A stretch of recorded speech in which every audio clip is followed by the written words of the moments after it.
చేసి బయటికి వచ్చి చక్కగా వెంకటాచలం వెంకటేశ్వరుని యొక్క దేవాలయం రాజద్వారం దగ్గరికి వెళ్ళేటప్పటికీ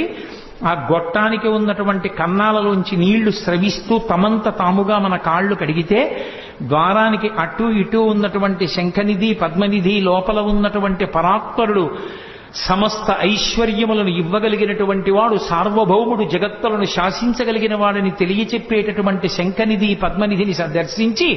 అటు ఇటు గెలలతో కట్టినటువంటి అరటి చెట్లు చూసి ఆ పెద్ద గడపని దాటి అవతలకి వెళ్లి ఎర్రతివాచి మీద నడుస్తూ కొంచెం ముందుకెళ్లి ఇలా కుడి చేతి పక్కకి తలెత్తి చూస్తే కింద బొడిపితో అనంతాచార్యుల వారు వెంకటేశ్వర స్వామి వారి మీదకి విసిరినప్పుడు గడ్డానికి తగిలి దెబ్బ తగలడానికి ఉపయుక్తమైనటువంటి ఆ గుణపం కనపడి కింద గడ్డపార అని తెలుగులోనూ ఇతర భాషలలోనూ బోర్డులుంటే అవి చూసి కొంచెం ముందుకెళ్లి ఇలా ఎడం పక్కకి తల తిప్పి చూస్తే వెంకటపతి రాయలు అచ్యుతరాయలు వరదాజీ అమ్మ